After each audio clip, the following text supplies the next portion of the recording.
નમસ્કાર વાલા વિદ્યાર્થી મિત્રો, હું પરમાર સર આપનું સ્વાગત કરું છું. આપણે વાત કરી રહ્યા છે GUJCET rapid revision last minute revision ની અંદર ચેપ્ટર નંબર 4. તો ચેપ્ટર નંબર 4 જે છે ચુંબક ઉપર ચેપ્ટર છે. તો વન બાય વન લેતા જઈએ બધા સૂત્રો કે જ્યારે કોઈ વિદ્યુત ભાર, ખાસ યાદ રાખજો વિદ્યુત ભારની વાત કરીએ છીએ, વિદ્યુત ભાર તરીકે ઇલેક્ટ્રોન હોઈ શકે, પ્રોટોન હોઈ શકે, આલ્ફા હોઈ શકે, કોઈ પણ જ્યારે કોઈ વિદ્યુત ભાર આપેલ ચુંબકીય ક્ષેત્રમાં, ખાસ યાદ રાખજો કેમાં, ચુંબકીય ક્ષેત્રમાં વી વેગથી ચુંબકીય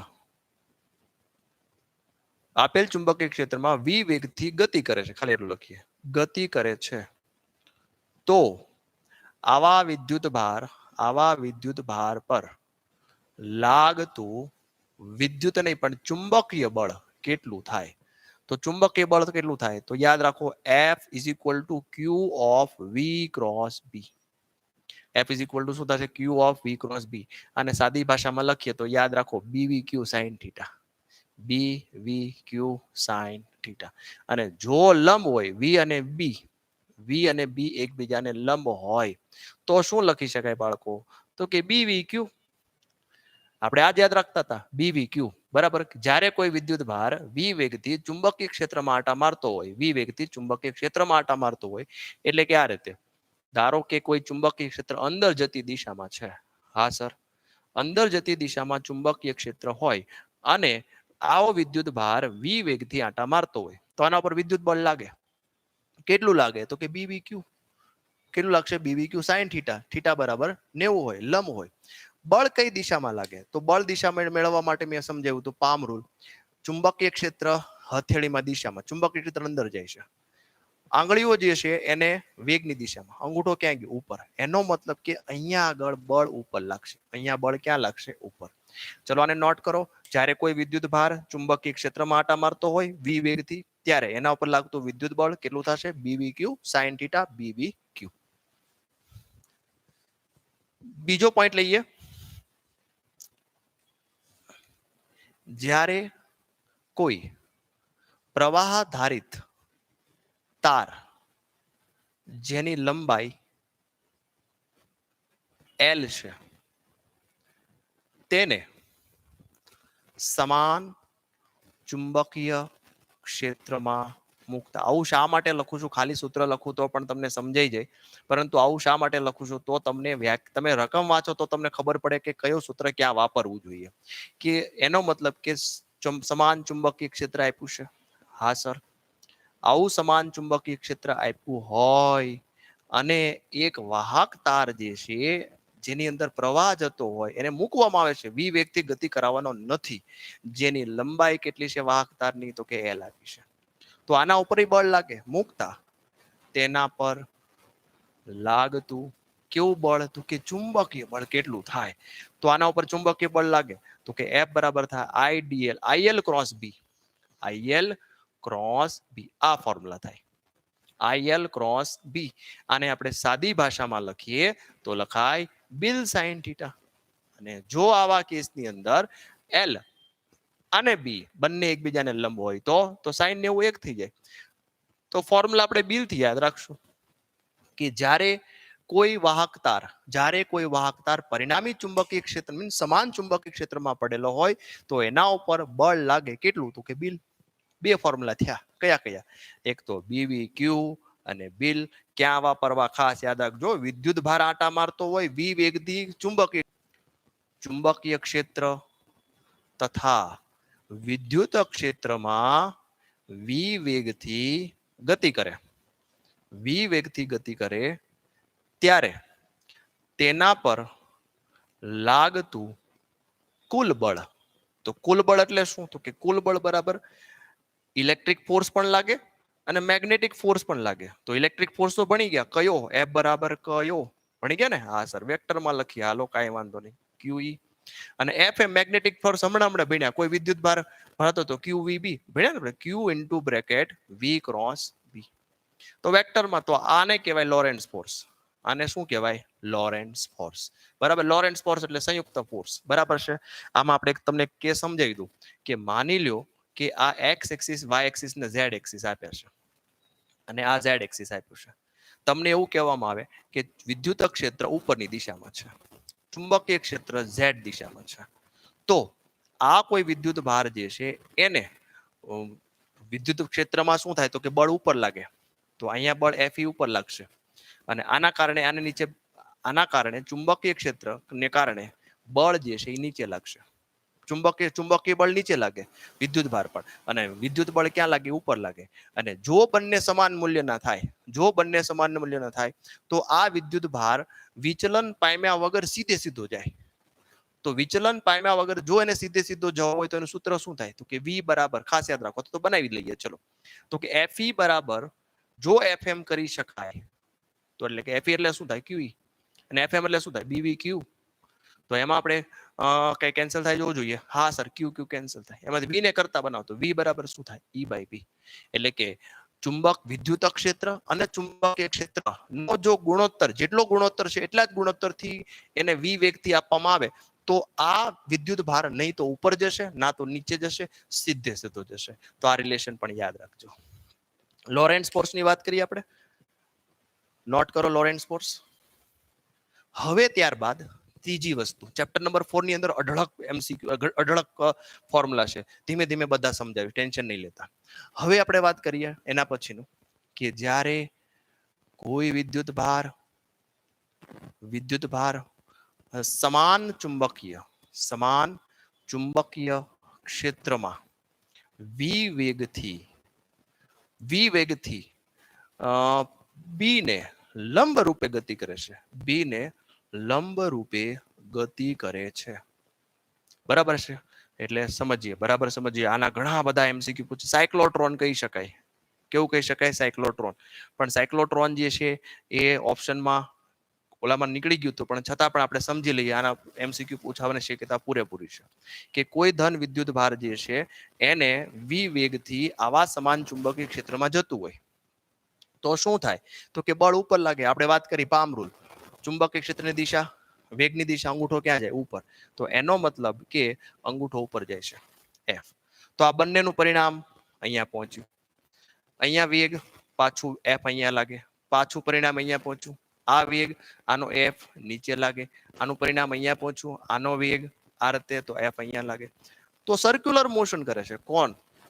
તો કે જ્યારે કોઈ વિદ્યુત ભાર v વેગથી સમાન ચુંબકીય ક્ષેત્રમાં ગતિ કરતો હોય અને લંબ હોય તો આ વિદ્યુત ભાર જે છે એ સર્ક્યુલર મોશન કરશે. તો સર્ક્યુલર મોશન કરતું હોય તો કોઈ એક બિંદુએ આપણે જોઈએ તો આ Fm છે, ચુંબકીય બળ, અને અહીંયા શું આવે તો કે સેન્ટ્રીફ્યુગલ ફોર્સ CM, એટલે mv²/r. તો કોઈ એક બિંદુ ઉપર આ રિલેશન સરખાવીએ આપણે કે ભાઈ centripetal force is equal to magnetic force.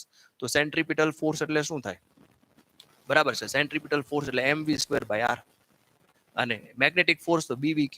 હમણાં જ ભણ્યા ને આપણે? હા સર, ભણી ગયા. તો ઘણા બધા સૂત્રો બનાવી શકાય. ચલો, VV ને કેન્સલ કરીને વેગ, કેટલા વેગથી ગતિ કરતો હશે તો BQ ના છેદમાં BQR ના નું કરી નાખે, એટલે પિરિયોડિક ટાઈમ, કે ભાઈ અહીંથી શરૂ કરીને અહીંયા પહોંચતા કેટલો સમય લાગે તો 2πm/BQ.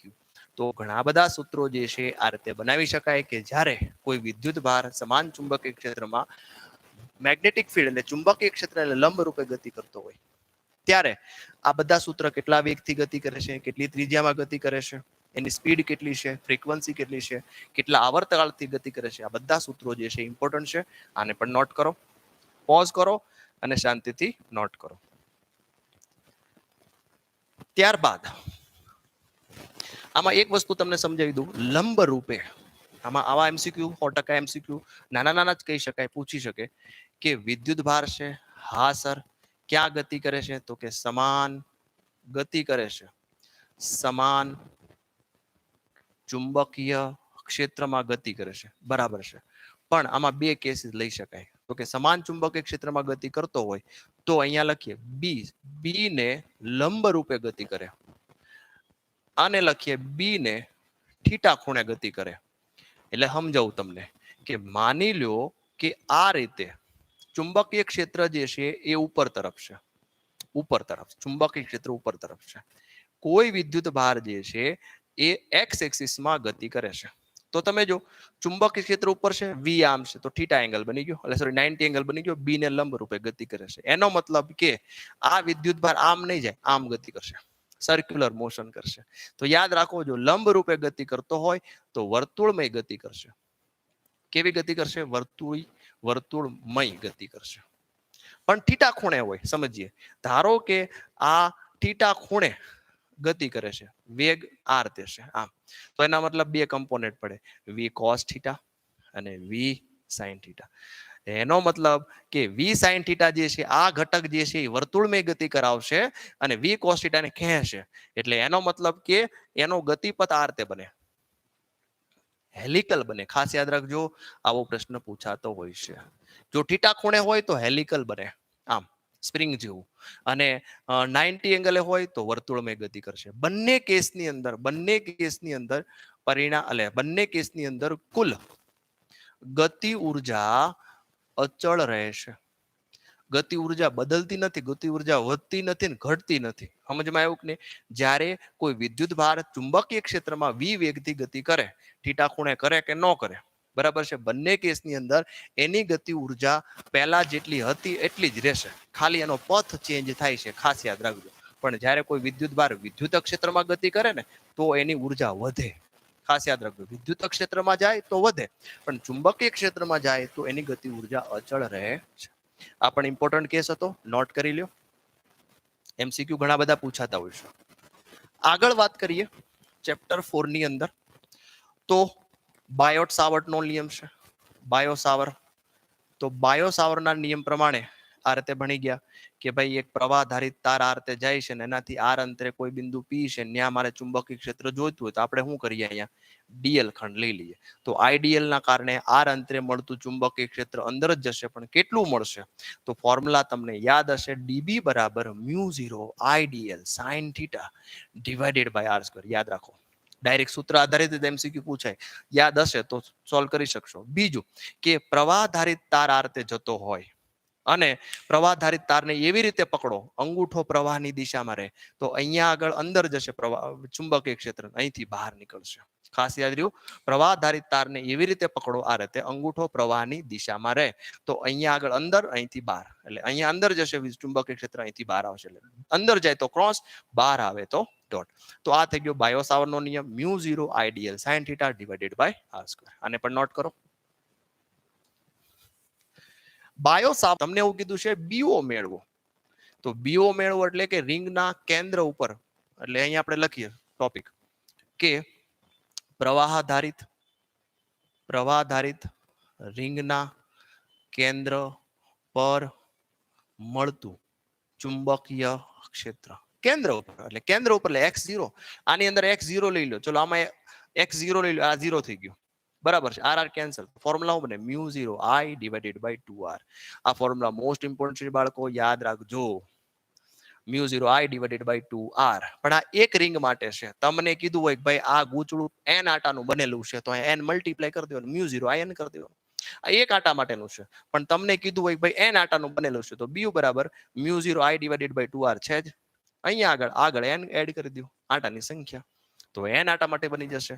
તો આપણે નોટ કરો, પ્રવાહ ધારિત રિંગના કેન્દ્ર પર મળતું ચુંબકીય ક્ષેત્ર કંઈક આ પ્રમાણે મળશે, μ0 i ડિવાઇડેડ બાય 2r. આગળ વાત કરીએ એમ્પિયર સર્કિટલ નિયમ. તો એમ્પિયર સર્કિટલનો નિયમ જે છે, સર્કિટલનો નિયમ શું હતો બાળકો? તો કે integration BDL is equal to શું થાય? તો કે μ0 IE ઇક્વિવેલન્ટ કરંટ. તો આ ફોર્મ્યુલા યાદ રાખો, આના ઉપરથી આપણે ઘણી બધી થિયરી સાબિત કરી હતી. તો આ થિયરી ઉપરથી એક થિયરી આ રીતે છે કે પ્રવાહ ધારિત તાર, અનંત લંબાઈનો પ્રવાહ ધારિત તાર છે, એનાથી આર અંતરે કોઈ બિંદુ P આપ્યું છે. આના MCQ અવારનવાર પૂછાતા હોય, યાદ રાખજો. અનંત લંબાઈનો પ્રવાહ ધારિત તાર છે, એનાથી આર અંતરે P બિંદુ છે, તો ચુંબકીય ક્ષેત્ર મેળવો. ક્યાં? તો કે P ઉપર. યાદ રાખો, μ0 i ડિવાઇડેડ બાય 2πr. યાદ રહેશે બાળકો? μ0 i ડિવાઇડેડ બાય 2r નથી હો, પેલું અલગ હતું, આ અલગ છે. μ0 i ડિવાઇડેડ બાય 2πr. આને પણ નોટ કરો, μ0 i ડિવાઇડેડ બાય 2πr. આગળ વાત કરીએ mu 0 I divided by 2 pi r વાત કરી આપણે. હવે એના પછી સોલેનોઇડ આવે છે. તો સોલેનોઇડના દાખલા પણ પૂછાય છે. આ રીતે સોલેનોઇડ હોય.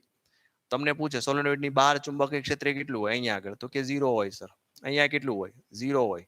જો પ્રવાહ આધારિત સોલેનોઇડ હોય, એમ ખાલી સોલેનોઇડ એમ નામ ન હોય, પ્રવાહ અર્થે જતો હોય. ઓકે, જ્યાંથી એન્ટર થાય એ હંમેશા બને સાઉથ એન્ડ.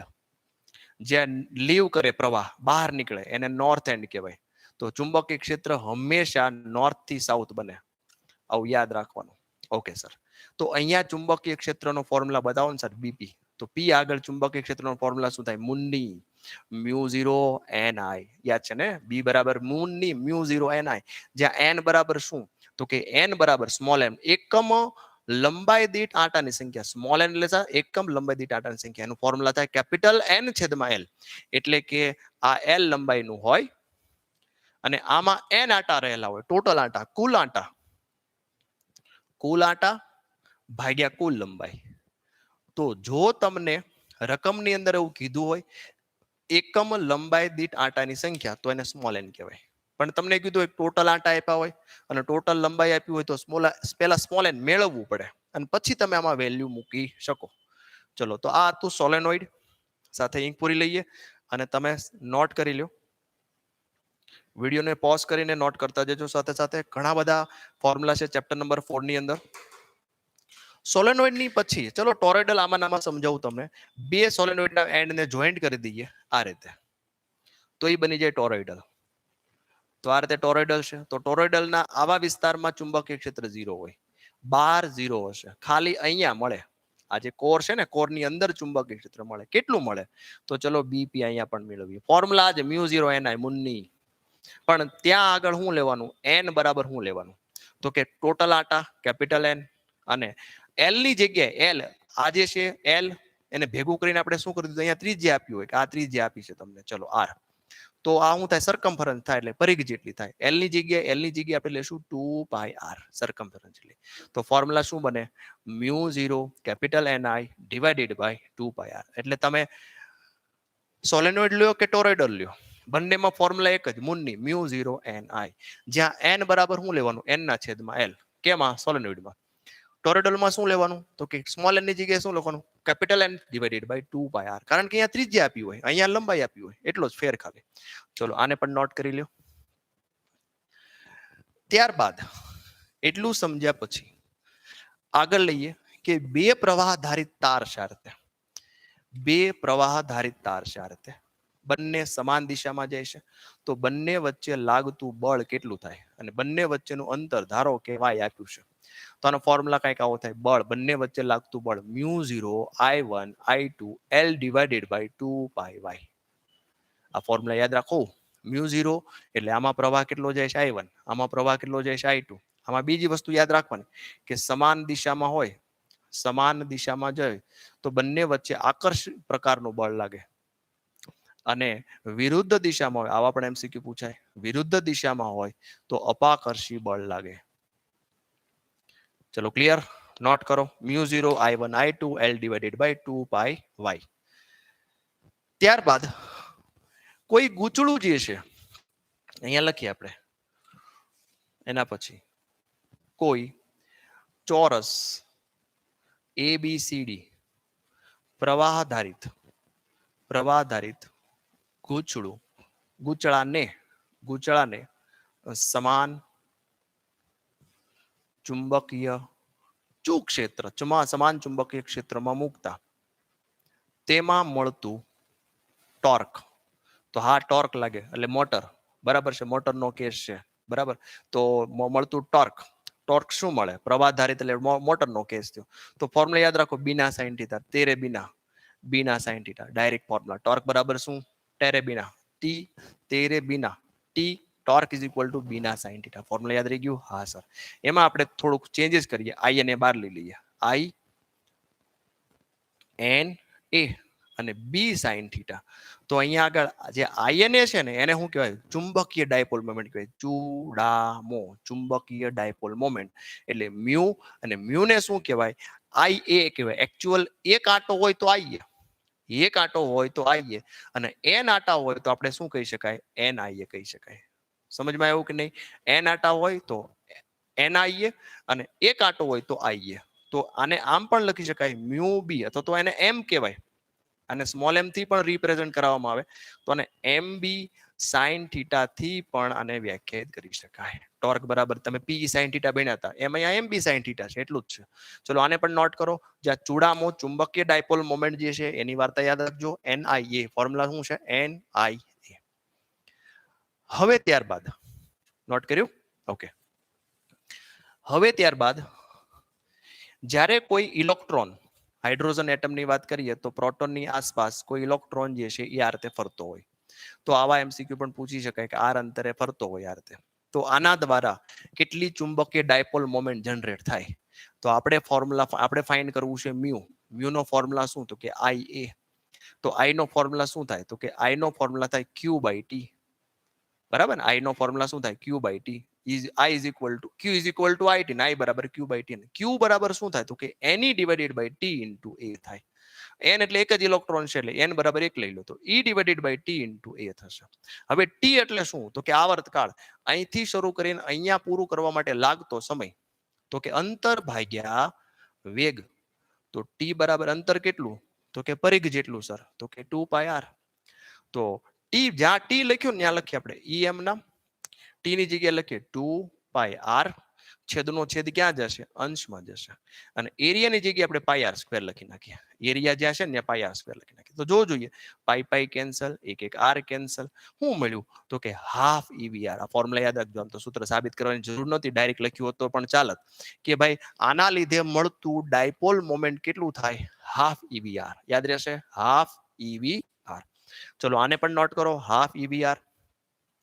ત્યારબાદ એક ગાયરોમેગ્નેટિક રેશિયો જે છે એટલે શું થાય? ગાયરોમેગ્નેટિક રેશિયો એ પણ તમને સમજાવી દઉં. ગાયરો અવારનવાર પૂછાતું હશે, ગાયરોમેગ્નેટિક ગુણોત્તર. તો ગાયરોમેગ્નેટિક ગુણોત્તરનો મતલબ થાય E ના છેદમાં 2m. આ ઇલેક્ટ્રોનનો વિદ્યુત ભાર છે, ઇલેક્ટ્રોનનું દળ છે.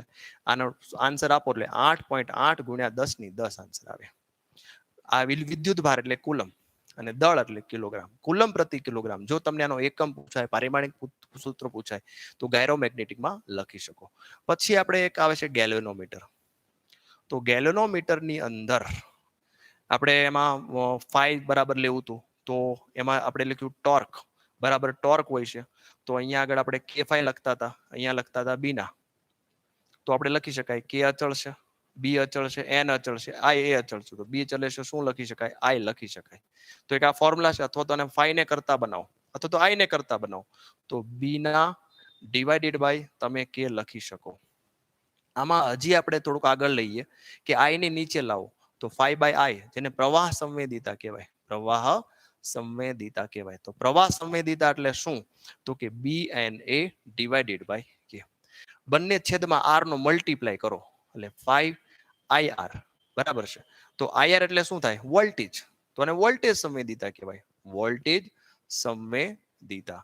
તો વોલ્ટેજ સંવેદિતા એટલે શું થાય? તો કે BNA બંને બાજુ અહીંયા R નો મલ્ટીપ્લાય કરો, અહીંયા પણ R નો મલ્ટીપ્લાય, અવરોધનો મલ્ટીપ્લાય કરો એટલે finally 5/V is equal to શું થાય? BNA divided by KR. તો તમારે એક આ ફોર્મ્યુલા યાદ રાખવાનું, K5 બરાબર બીના, એટલે આ ઓટોમેટિક બની જાય. પછી 5/I પ્રવાહ સંવેદિતા ક્યારેક પૂછે તમને તો તમે જોઈ શકો. વોલ્ટેજ સંવેદિતા પૂછે તો વોલ્ટેજ સંવેદિતા આ છે તમારી પાસે. ઠીક છે. તો ગેલ્વેનોમીટર માટેના આ છે ફોર્મ્યુલા, આને પણ નોટ કરો. અને ત્યારબાદ ખાસ કરીને છેલ્લો, બસ હવે પૂરા થઈ ગયા ફોર્મ્યુલા. ઓહો સર કેટલા ફોર્મ્યુલા હતા છે, ચેપ્ટર 4 માં વધારે ફોર્મ્યુલા છે. તો ગેલ્વેનોમીટર જે છે, આવો પ્રશ્ન પૂછાય ગેલ્વેનોમીટરને કેમાં બનાવો? તો કે ગેલ્વેનોમીટર જે છે એને એમીટર બનાવો એટલે પ્રવાહ માપવા માટે બનાવો. ગેલ્વેનોમીટરને વોલ્ટમીટર બનાવો તો એના માટે શન્ટ અવરોધનું સૂત્ર. તો શન્ટ અવરોધનું સૂત્ર GI - IG, આ ફોર્મ્યુલા. અને વોલ્ટમીટર માટેનું ફોર્મ્યુલા શું? શન્ટ અવરોધનું V ના છેદમાં IG - G. અહીંયા G કેપિટલ G છે એ ગેલ્વેનોમીટરનો અવરોધ છે, અથવા તો G ની જગ્યાએ તમે RG આવું પણ લખી શકો. બરાબર છે.